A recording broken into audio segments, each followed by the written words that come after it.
Okay, can you all hear me? Yes. Yes. Okay, good morning to all. Hope you had a good break, refreshing break. So, okay, today's topic is very, very important topic in the palliative care. That is end of life care, right?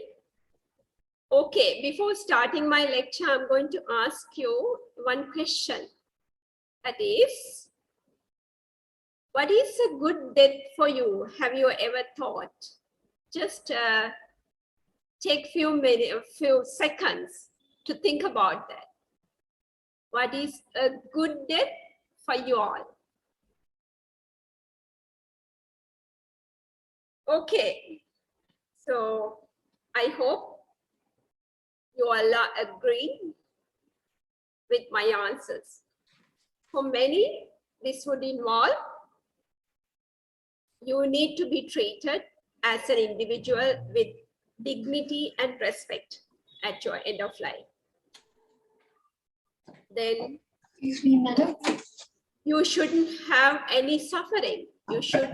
Just one request. Yeah. Can you go for the presentation mode? Right, sure. Side show, yes. Yes, I have. Give me a minute.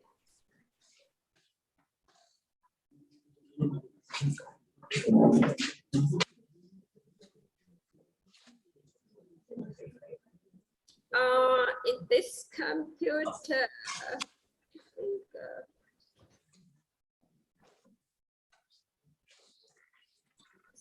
it is not in the presentation mode. Yes. Oh,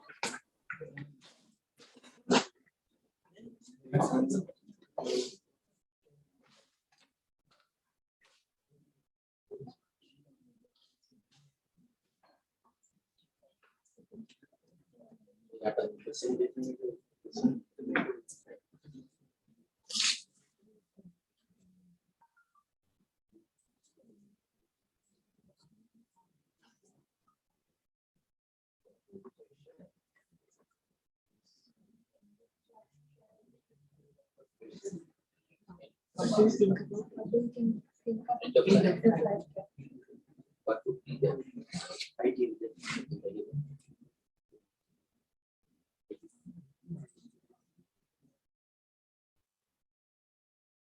Right.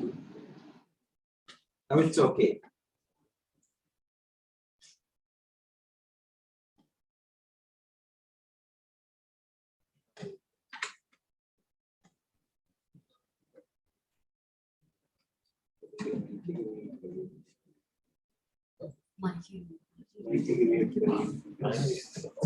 hear me?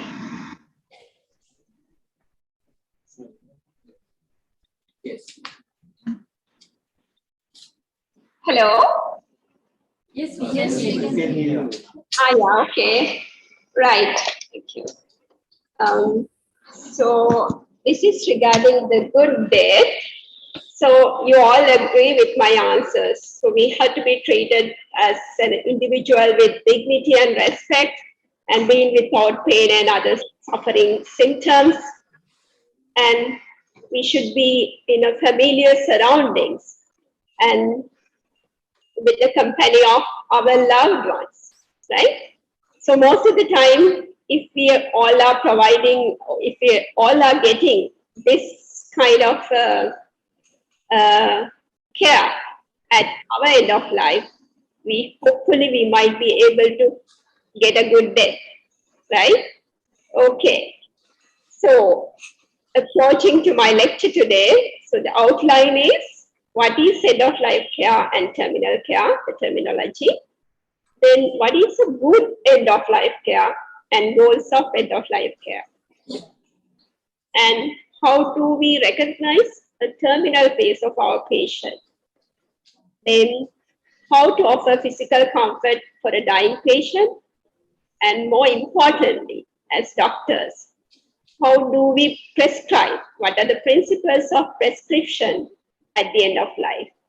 And some of the common symptom management at the end of life and nutrition and hydration at end of life.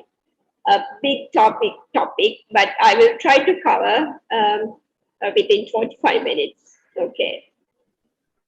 Right. What does end of life care mean? I know by participating this workshop, especially during first 2 days, you have learned about palliative care, right? So this big sphere is the palliative care. So inside the palliative care, you get the end of life care as well as the terminal care, right? So in the end of life care sphere, there's a small sphere, and the terminal care is included in the end of life care, right?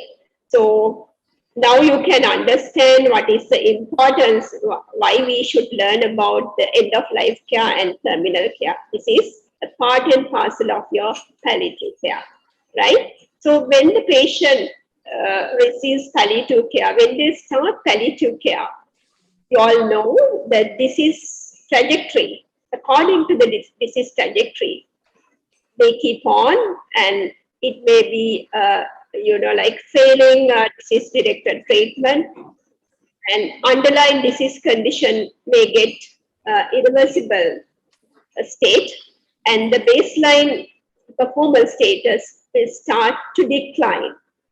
That moment, patient enters into the end of life, right? End of life phase. So usually this phase is few weeks to few months, not definitely years, right? So this particular phase, end of life phase, lasts for about few weeks to few months. Okay, then our goals of care are totally different compared to the initial palliative care goals, right? So today you will learn about all the goals of care and how do we manage this part. How do we provide care during this end of life phase as well as terminal phase. This terminal phase means actively dying phase. When the patient enters into actively dying phase, you start the terminal care. That will last for few hours to few days. Okay, I hope you have a clear idea about this terminology. So you should know about this different terminology what we use in palliative care. Okay, what is a good end of life care?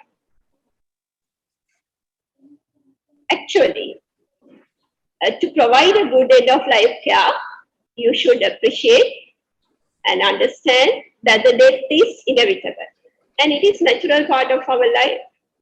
So if you appreciate these two factors, definitely you will be involving in providing good end of life care for your patients, right? The final stage in a person's life is a uniquely important time. For whom? For dying person, for their family, for their close friends or loved ones, right? Remember this, then only you will commit yourself to provide good end of life care for your patient. What are the most important to patients and families at their end of life? Yes, you all agree that you don't like to suffer from pain or any other symptom, right? So it should be pain-free, symptom-free, suffering-free death. So you need to provide that for your patient. You should prepare the patient for the end of life with proper communication. Then you should build up a good or positive relationship between your patients and family members as healthcare providers. Then only you can provide the patient to achieve a sense of completion of their life, right? And remember, you should appreciate, you should plan your care according to their individual choices, values, and the cultural differences. And definitely you will be offering them psychological relief as well as spiritual relief. Okay, that's how you are trying to offer a proper, good end of life care, which leads to a good death. What are the goals of your end of life care? Goals to maintain the comfort, choices, and quality of life of the dying patient, to support their individuality, and you may offer a choice of place of care when possible, right? That is called advanced care planning part. At the advanced care planning part, you are going to discuss all those things, right? Before they enter into the terminal phase. This is part and parcel of your palliative care plan, advanced care plan. So you are offering the place of care, maybe a hospital, it may be a hospice, even if it may be the patient's home, right? So you should be able to discuss all those things before they enter into terminal phase. So to care for the psychosocial and spiritual needs of these patients, more oftenly, they are having a lot of psychosocial and spiritual suffering at the end of life phase. Then not only the patient, definitely the family needs support. So you should link all those supportive systems to the family centers or the patient-centered family care, right? This is the most important part. As medical officers or healthcare professionals, we should remember to reduce inappropriate and burdensome healthcare interventions like inappropriate investigations. Then you may be, like ordering some testing, invasive testing, right? Invasive procedures, invasive treatments. All those things will ultimately make a big burden to that dying patient and their family. So remember to reduce inappropriate and burdensome healthcare interventions. That is why you need to identify these patients' end of life phase as well as terminal phase correctly, right? So if you have proper communication skills, you are starting this conversation with your patient as well as your families, especially about the realistic goals of care. Your goals of care should be realistic. Hello, can you all hear me? Okay, sorry. Sorry? Somebody is talking. Hello. It's background. Background noises are coming.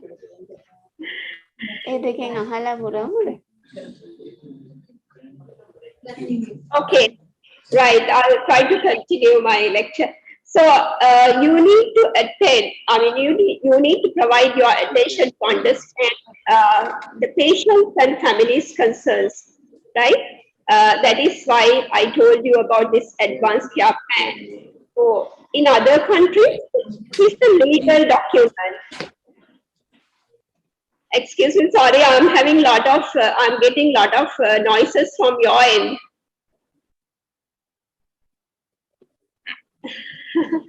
Okay, right. So we should be able to provide this advanced care plan, right? So what is this advanced care plan? As I told you earlier, we are discussing all those possible care plans with the patient when the patient is conscious, right? When the patient can take decisions. So that's why it is kind of advanced. We are doing it advanced till We are not waiting till their last moment where the patient is going to get unconscious and the confused, and there's no proper way of communicating, all sort of problems, right? In other countries, they might nominate a proxy to take decisions if the patient becomes unconscious, right? At that point, on behalf of the patient, you can take decisions like that, right? Nomination of a proxy, all sort of things. That will be a legal document. So, but in our country, that has not developed up to that stage, but we are trying to discuss, communicate these things, the care plan with the patient as well as the family beforehand, before they enter into the end of life or terminal phase, right? So that's the other important aspect is we should be, as healthcare professionals, we should be able to manage their symptoms properly. We should be competent in good symptom management, right? And always remember to offer holistic care to the patient and the loved ones. It's not just the physical issues. You all know now all 4 domains you have to address, right? Physical, psychosocial, then spiritual, and financial, or psychological, social, and spiritual. All domains should be addressed, and not only the patient, family should be addressed, right? That's how you offer holistic care. Okay. I thought of discussing a few 2 slides on terminal phase, because it is very, very important to recognize the patient has entered into a terminal phase or actively dying phase, right? I know, even for healthcare professionals, it is a challenging process, right? So, a lot of uncertainties around. So, uncertainty about how long a person has left to live, right? Then their signs and symptoms are very subtle, very complex. So you might miss them, right? But if you if you are able to identify that this patient has entered into the terminal phase, then there are a lot of advantages. Especially, you are not ordering any like unnecessary interventions. You are not planning any unnecessary interventions, right? Like invasive procedures, invasive investigations, or treatment, whatever, right? Sometimes maybe unnecessary ICU care, right? Resuscitation plans, all sort of things. Then if you recognize the dying phase and the patient has entered into this, you are allowing, you have a lot of opportunities for shared decision making with the family as well as the rest of the healthcare professionals or your team or the rest of the teams, interdisciplinary teams, right? So it's better to recognize your patient is entering into terminal phase. How do you recognize that? Okay, there are a lot of functional observations that you can do. You can observe. Definitely you have observed this, but you might not thought about that, right? So patient become profoundly weak and fatigued, and their mobility is deteriorating, performance status are getting deteriorated. Their communication is rapidly deteriorating. They are not going to communicate, right? Verbal communication is very, very less or no communication. Then, not only that, they start socially withdrawing, right? And they don't show any interest in food or drink. And sometimes, most of the time, they tend to sleep and sometimes drowsy, right? And what are the other signs and symptoms you can assess? They will get agitated or delirious, right? Their level of consciousness will deteriorate. And their skin, what is the skin like? It is cool, waxy, mottled skin due to very poor peripheral circulation. I hope you are familiar with this changed tooth breathing, right? So very rapid, shallow breathing followed by a short apneic phase. And again, rapid, shallow breathing. That is called chain-stokes breathing. Okay? So that is mainly due to brainstem dysfunctions at the end of life or the terminal phase. And then you have experienced or you have noticed these noisy respiratory secretions. And in olden days, they are called death rattles. Nowadays, we don't use that word. So those are noisy terminal respiratory secretions, right? Reduce urine output because the systems are shutting down, right? Low pulse volume. All those observations, uh, if you make it correct, you know that the patient is entering into the terminal phase or active dying phase. Okay. Uh, how do you provide the physical comfort of your dying patient? There are three important things to remember. Every day, you need to do a proper or thorough assessment of your patient, right? To identify their needs, because most of the time they are very, like nobody to complain, right? They will be, placed in a corner of your ward, right? Most of the time they will get neglected. So remember to do the thorough assessment of your dying patient and offer excellent nursing care. You should be able to advise or supervise your nursing staff whether they are offering this nursing care, essential nursing care. And remember, careful prescribing as doctors. I will discuss all those important topics in the next few slides.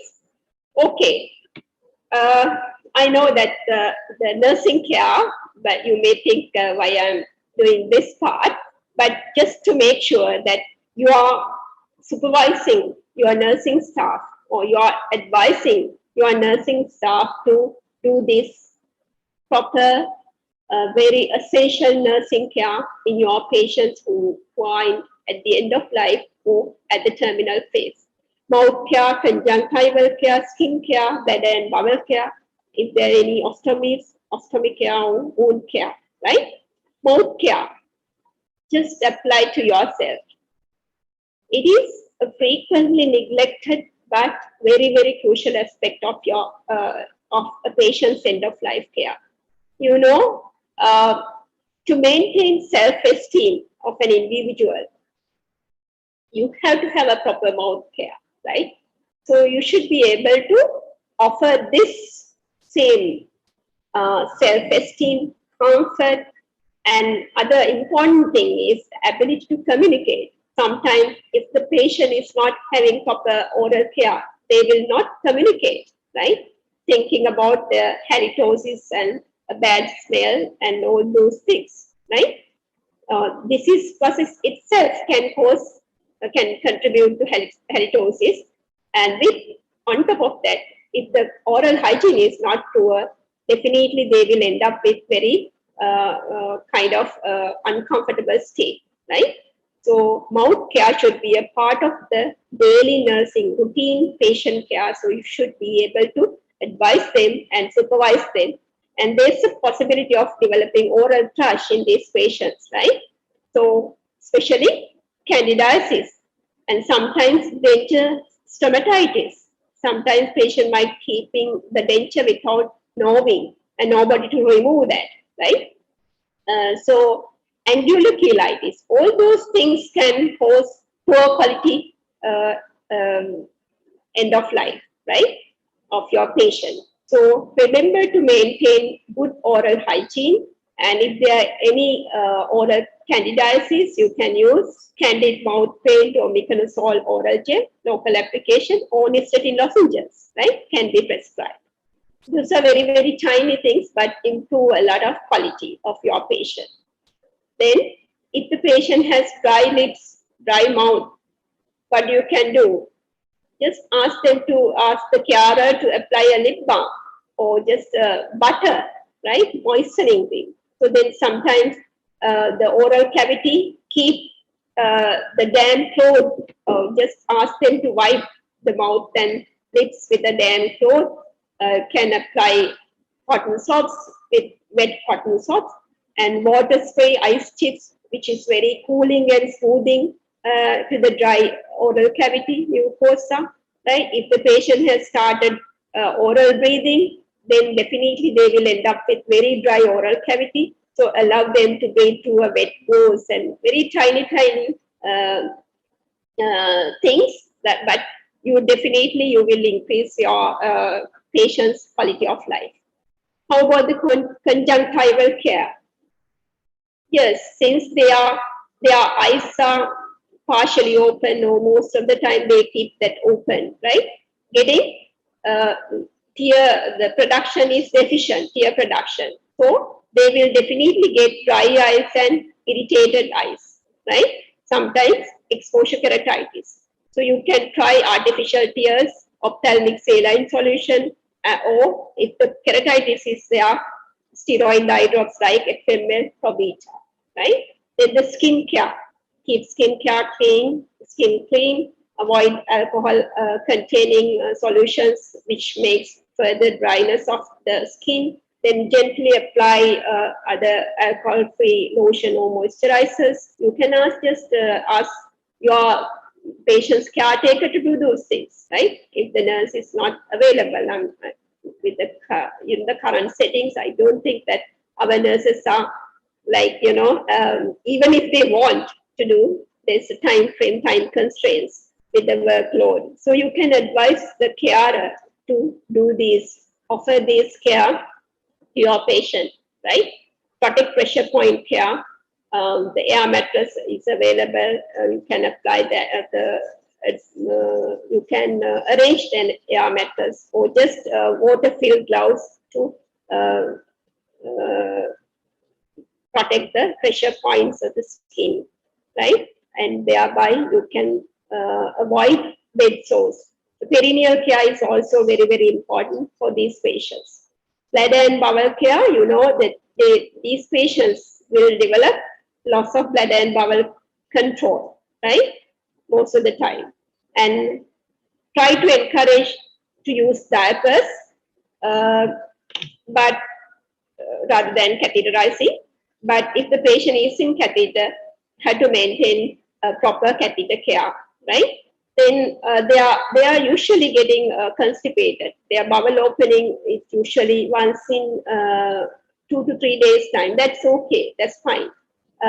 So if the constipation develops, then if the patient get agitated, delirious due to constipation, then of course you can relieve with laxatives or enemas or suppositories, right? Okay, I just want to concentrate on this part with you all, mainly the principles of prescribing at the end of life. Okay, always remember to minimize your prescription. Keep very, very, very simple prescription for your dying patient, right? Why? There will be a huge burden of how your medication is being given to the patient. This burden falls on your patient's caregiver or the loved ones, the family members. If the patient is not taking properly, orally, if the swallowing reflexes is not working, right? If there's a palatal palsy, there will be a problem. But putting an NG tube again, the controversial at this phase, because we try to. That's why we need to have a proper discussion with your patient. At one point, if your swallowing is not properly working, swallowing functions are not properly working, are you okay to put a NG tube? Or are you okay to put a gastrostomy?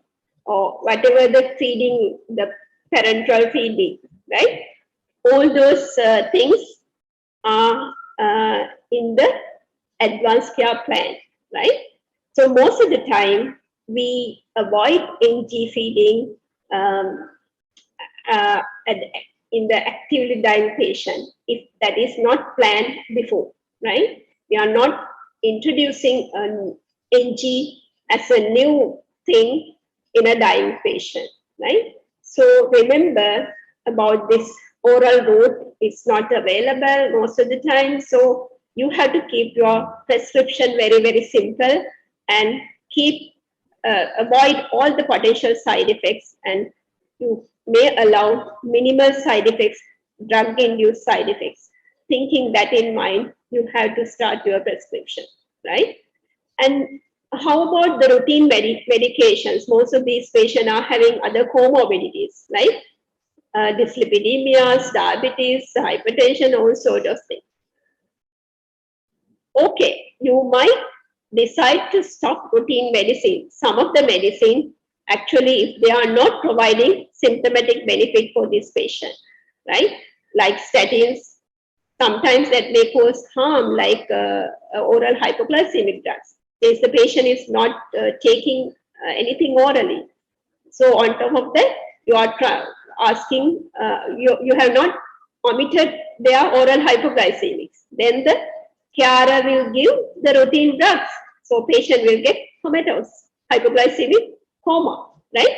Like that. So you have to be conscious about the drugs, what they are taking, and what to take and what not to take. You have to advise, you have to omit in their routine medicine list, right? If the patient is having persistent symptoms like pain, for instance, pain, you can't order PRN painkillers, analgesics.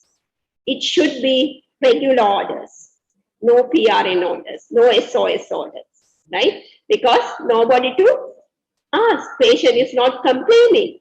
So patient will die from pain. So remember that. You can use PRN orders if the patient is getting intermittent symptoms and if you have assessed that correctly, like breakthrough pain, right? Sometimes before moving the patient is screaming. Then, of course, you know that this kind of positioning triggers the patient's pain. That is called breakthrough event. So before that, before your patient's positioning event, you 30 minutes before or the 10 minutes before if it is subcut, or you can plan analgesic dose, right? Like that. Those are PRN orders. Okay.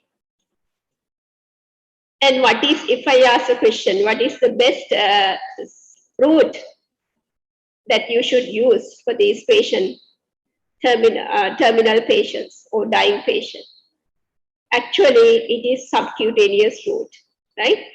We are not utilizing this route, and this is the least invasive and most reliable route in the dying patient.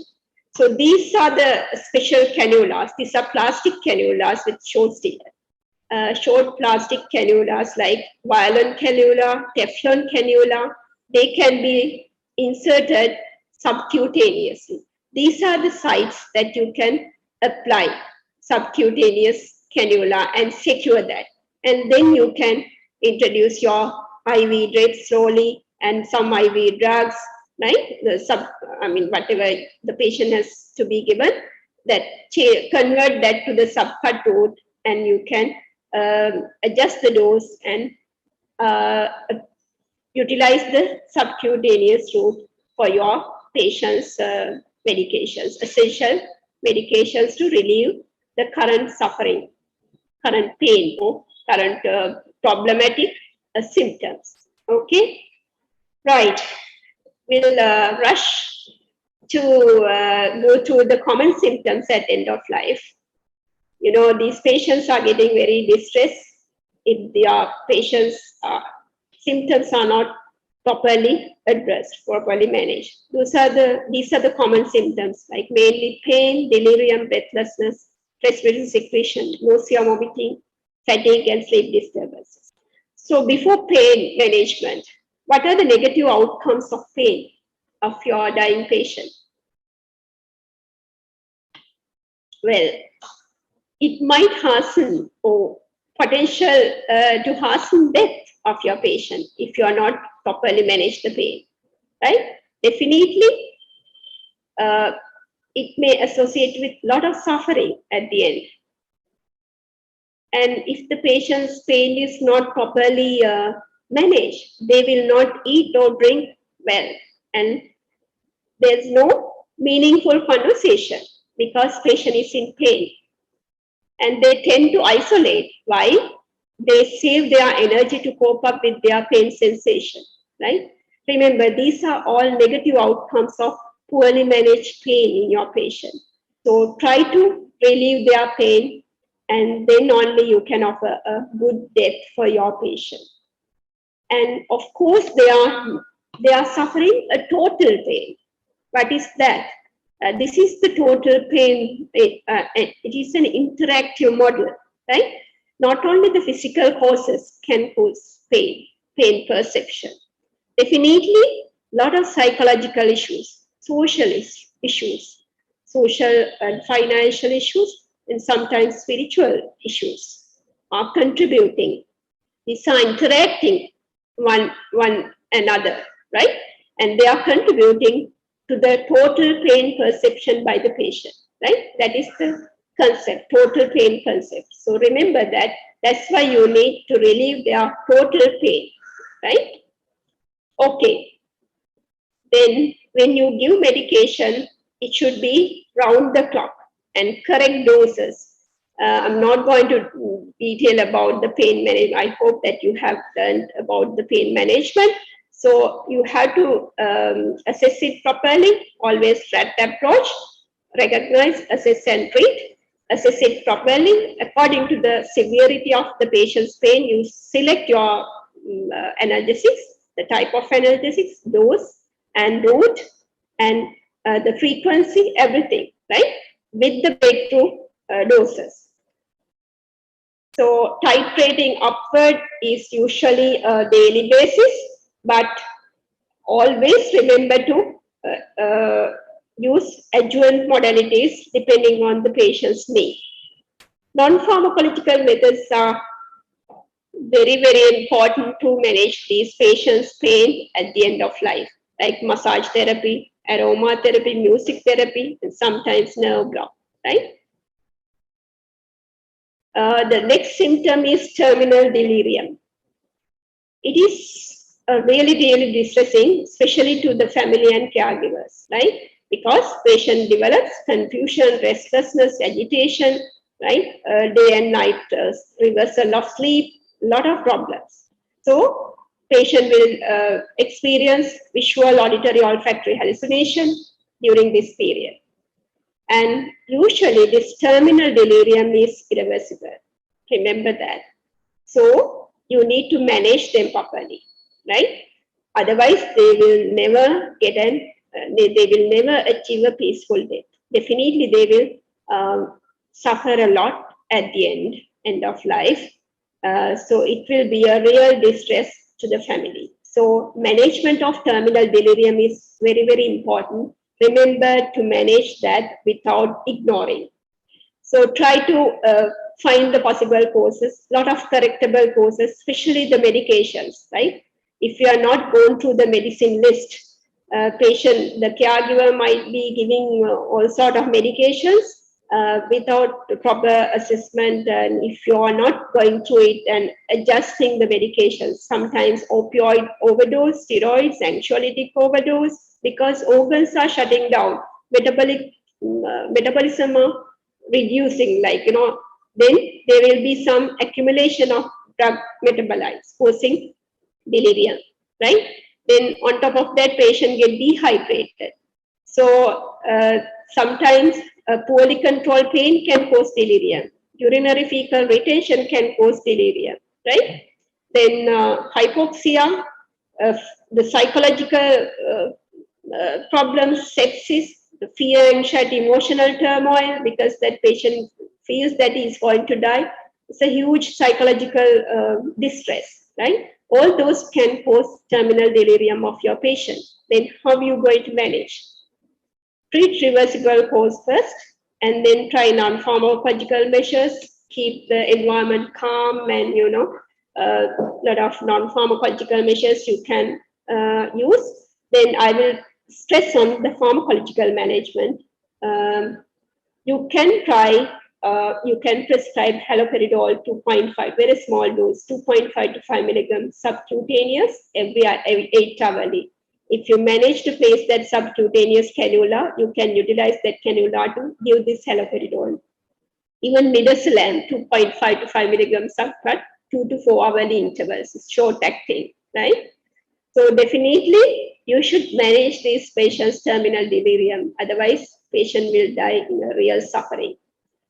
Sometimes, like with this initial medication, if the patient's confusion is not going to settle, then you have to decide on continuous infusion, right?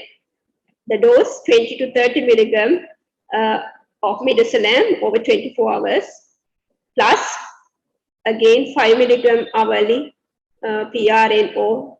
You can try, if midazolam is not available, long acting diazepam even, you can try 5 to 10 milligrams, 6 to 8 hourly, plus whenever necessary, right? SOS space.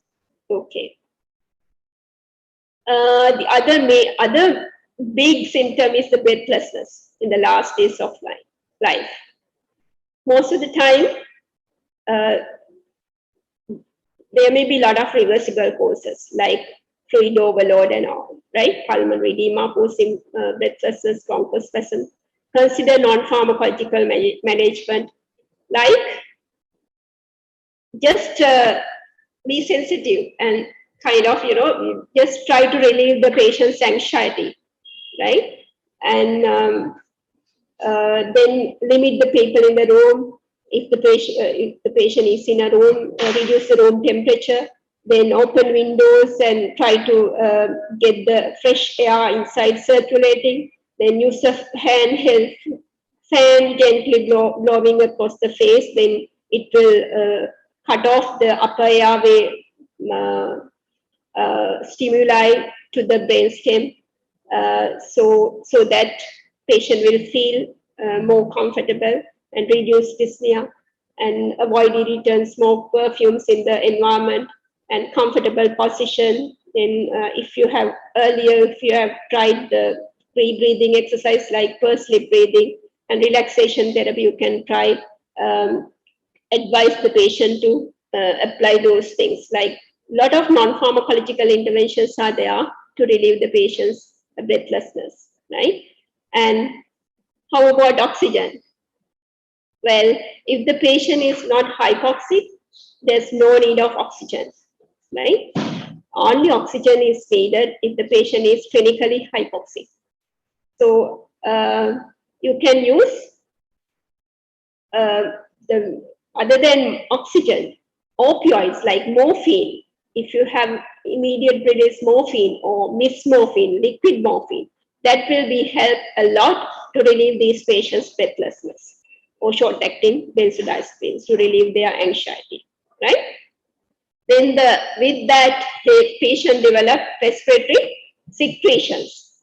And why do they develop secretions? Because their swallowing reflexes are not working properly at the end. So they are unable to clear the collected secretions in the upper airway. So when the air goes to up, in and out, and it makes a huge noise that is called this rattling, right? Actually, it is not distressing to the patient, but the hearing that noise is very distressing to the relatives and even to the staff, right? So reassure relatives that it is not causing much of distress to the patient, but try to position again, change the position, then it might sometimes get cleared. And mainly, you should reduce fluids, IV fluid, subcut fluid, because it is a sign of fluid overload as well, right? Then the consider non-pharmacological measures, of course, positioning are very, very important, right? To relieve to reduce their respiratory secretions. And if you need medication, you can try buscopan, 20 milligram in 1 ml. So you can dissolve it and 20 milligram subcut hourly, infusion like. You can utilize that subcut cannula, but you should never ever suck the secretion because it's not going to clear by suction. Okay, avoid suction. Okay, other important aspects: nutrition and hydration, psychological support and spiritual support. And out of that, I will just brief about nutrition and hydration in 1 or 2 slides. Because this is very, very problematic according to our cultural and, settings. Food and drink is very, very important, right? So sustaining value of food and fluids is not important to the terminal inpatient though. Why? Anyway, with the system shutting down, their hunger and thirst are going to get diminished, right? Their natural progression of the body is slowing down, shutting down. So the energy expenditure is very, very, very low. So they don't feel hungry, they don't feel thirst, right? But actually speaking, with that, the body, it's kind of a protective mechanism by the body, which helps in preparing the body towards a comfortable day. But we try to break that. So we try to give food, saline, and lot of hassle. So ultimately, patient will lose the peaceful death, right? Actually speaking, there's no evidence to support increased food, prolong life, or relieve the suffering of end of life. There are a lot of studies. There's no evidence to support this. It's just psychological, right? So how we are going to tackle that? Then you should be able to educate the family members that if we keep your loved one, the father, mother, whoever, the loved one who is dying now, who is in dying phase now, we have to keep him little dehydrated. Why?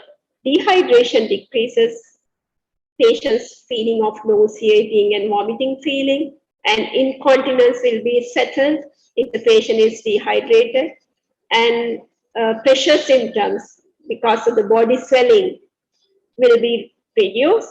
And again, the condition of visceral congestion, especially pulmonary edema, is less with the dehydration. Then it will ease the patient's breathing, right?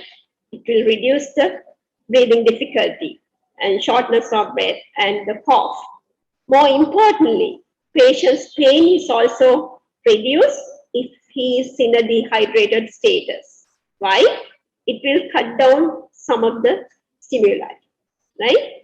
So, using IV or tube feeding definitely will end up with more side effects, more problems, and more discomfort to the patient. So you need to make the family aware and just have a gentle discussion. But still, you can try the sips of water if the swallowing reflexes is working, ice chips, right? Whatever, like cool stuff, even ice cream, if he can swallow like that. If not, just keep the lips and oral mucosa moist with some, what I have mentioned earlier. So there are a lot of ways how to do that. So that kind of things you need to introduce and educate the patient's carer and family that patient does not need that much of nutrition and hydration at this point, right? Okay, last bit. Right, end of the lecture. So the conclusions: end of life care is an essential palliative care component to improve quality of life of your patient diagnosed with a life-limiting illness and their loved one, family members. So effective management of symptoms at the end of life is challenging, but it is very, very essential part of your palliative care. Often can be achieved with more non-pharmacological measures. We need very few pharmacological medicine to tackle or to manage this end of life. And it provides providing appropriate non-pharmacological methods of symptom management is an important part of high quality care at the end of life. So you need less money to provide good quality care. So shared decision making between clinicians and patients with their families is very, very important to provide a better end of life care. Then skillful communication helps in achieving realistic goals at the end of life care. So with all those things, you will be enabled to provide a good death for your patient, right? Good end of life care increases the likelihood of a good death of your patient. I started with the question, what do you mean by a good death? So applying to that into yourself, I hope you will apply this, whatever we discussed today, you will apply in your day-to-day life when you are dealing with these patients, palliative patients. So there's an end to cure, but there's no end to care. Hope you will be a very good partners or team members of this care team. Thank you so much.